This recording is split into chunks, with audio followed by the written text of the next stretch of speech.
குறிப்பாக இந்த பலஸ்தீன் சம்பந்தப்பட்ட பிரச்சனையில கூட பல மக்கள் என்ன கேட்பாங்கன்னா, இதற்காக நாங்கள் என்ன செய்யலாம்? வெறும் பிரார்த்தனையா? இது நிறைய பேர் இருக்கு. வெறும் பிரார்த்தனையான்னு சொல்லு.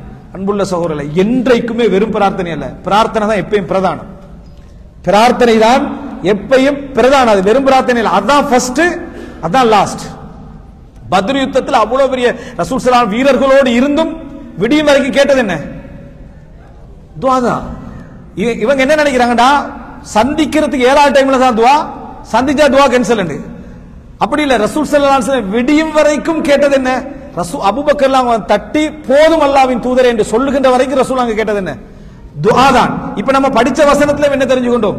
ஒரு முஃமின் அல்லாஹ்விடத்தில் உள்ள தொடர்பு இறுதி நிமிஷம் வரைக்கும் அந்த பிரார்த்தனை என்ன செய்ய வேண்டும்? இருந்து கொண்டிருக்க வேண்டும். இன்றைக்கு உலகமே பொருளாதார ரீதியாக அந்த சமுதாயத்துக்கு உதவி செஞ்சிட்டு இருக்கு. அதுக்கான வழிகள் எங்கள் ஊடாக எங்கள் சமுதாய பாதுகாப்போடு எங்களுக்கு செய்ய முடியும் என்றால் அதுக்கு ஒரு முஃமின் என்ன செய்ய வேண்டும்? களமிறங்க வேண்டும். மூன்றாவது கட்டமாக ஃபேஸ் பண்றதை பொறுத்த வரைக்கும் அந்த மக்களை தாண்டி உள்ள, அதாவது மேற்கு கரையில வெஸ்ட் பேங்க் சொல்லக்கூடிய அவங்களால கூட ஃபேஸ் பண்ணல. அது இதுக்குள்ள இப்ப நடந்து கொண்டிருக்கக்கூடிய பிரச்சனைய பலஸ்தீன் என்ற 3 பகுதி இருக்குது. இஸ்ரேலுக்கு ஒரு பகுதி இருக்குது, வேற என்ன வெஸ்ட் பேங்க் இருக்குது, இங்க காசா இருக்குது. வெஸ்ட் பேங்க்ல உள்ளவங்க கூட இங்க என்ன செய்யலாது? வர எங்களை விடுங்கள், அவங்களால கூட என்ன செய்யலாது? இங்கல வர முடியாத இடத்துல தான் இருக்கிறாங்க. அப்ப அப்படி இருக்கிற சந்தர்ப்பத்தில் அந்த மக்கள் தான் அந்த பிரச்சனையை ஃபேஸ் பண்ண வேண்டும் என்று இருக்கிற ஒரு நிலைமையில தான் என்ன செய்கிறது? இருந்து கொண்டிருக்கிற என்ற யதார்த்தத்தை என்ன செய்யணும்? புரிந்து கொள்ள வேண்டும்.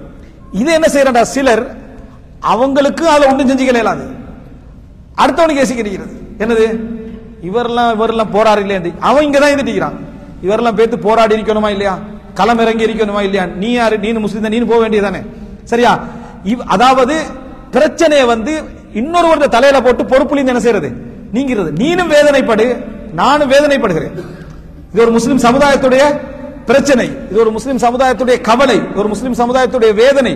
ஒருத்தருக்கொத்தர் குற்றஞ்சாட்டி தப்பிக்கொள்றதல்ல. எல்லோருமே இதுக்கு என்ன பொறுப்பாளர்கள். பிராக்டிகலா சந்திக்கிறத பொறுத்த வரைக்கும் அந்தந்த பிரதேசத்து மக்கள் தான் சந்திக்க வேண்டும் என்ற ஒரு விதியில தான் இந்த சமுதாயம் என்ன செய்யுது? வாழ்ந்து கொண்டிருக்கிற அந்த யதார்த்தத்தை ஏத்துக்கலாம் என்ன செய்யக்கூடாது? பேசக்கூடாது. அப்படி பேசக்கூடியவர்கள் எங்கிருந்து பேசுறாங்க? அவங்களும் இங்கிருந்து தான் பேசுறாங்க.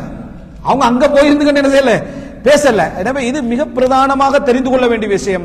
இந்த அல்லாஹு ரப்புல் ஆலமீன் இந்த சமுதாயத்துடைய பிரச்சனைகள்ல நாம் எப்படி நடந்து கொள்ள வேண்டும் என்ற மன ஆறுதலை அல்லாஹு தஆலா வழிகாட்டுவதோடு சமுதாய ரீதியாக இருக்கக்கூடிய முஸ்லிம் சமுதாயத்துடைய நிம்மதியை பாதுகாக்குதல் என்ற விஷயத்தில் நம்ம கவனமாக செலுத்த வேண்டும். இறுதியாக அன்புள்ள சகோதரர்களே, உங்களுக்கு தெரியும் ஹுதைபியா உடன்படிக்கை ரசூலுல்லாஹ் மதீனா மக்களுக்கு இடையில, மக்கா மக்களுக்கு இடையில போட்ட உடன்படிக்கை.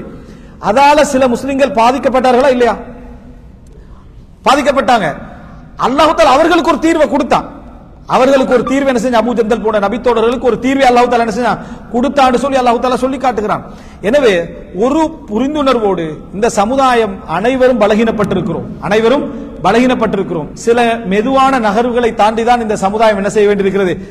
அதாவது வெற்றியை நோக்கி போக வேண்டியிருக்கிறது. இதுக்கு இடையில ஒருவருக்கு ஒருவர் குற்றஞ்சாட்டுவதை விட ஒருவர் திருத்திக் கொள்வது, ஒருவர் உபதேசிப்பது, ஒருவர் நசீகத்தோடு நடந்து கொள்வதும் ஆழ்ந்த பிரார்த்தனைகளோடும் அல்லாஹ்வுடைய ஆறுதலோடும் நாம பயணிப்பதுதான் எமக்குள்ள என்ன ஒரு தீர்வை தவிர வேறு விதமான மாற்று வழிகளுக்கு கொண்டு போகக்கூடிய அமைப்பிலான நடைமுறைகளை நாம் தவிர்க்க வேண்டும். நான் இதுல சால சுருக்கமாக இந்த விஷயங்களை என்ன செய்திருக்கிறேன், சொல்லி இருக்கிறேன். என்னால் ஒவ்வொரு பிரச்சனைகளிலும் முஸ்லிம் அல்லாத விரோதிகளுடைய சிந்தனை எதுவாக இருக்கும் என்றால் இன்னொரு புதிய பிரச்சனை என்ன செய்யலாம், இதுல உருவாக்கலாமா என்பதுதான் என்ன செய்யும், சிந்தனையாக இருக்கும் என்பதில் சந்தேகம் இல்லை. அல்லாஹ் ரப்புல் ஆலமீன் இந்த மார்க்கத்தில் ஒரு சிறப்பான புரிதலையும் விளக்கத்தையும் ஞானத்தையும் தந்து இந்த மார்க்கத்தில் அல்லாஹ்வுடைய விளக்கங்களோடு பயணிக்கக்கூடிய அந்த அறிவையும் விளக்கத்தையும் நமக்கு தந்தருள் புரிவானாக. ஹாதா மா இன்தி வல் இல்மு இன்தல்லாஹ் வ அகூலு கௌலி ஹாதா வ அஸ்தக்ஃபிருல்லாஹ லி வ லக்கும். வஸ்ஸலாமு அலைக்கும் வ ரஹ்மத்துல்லாஹி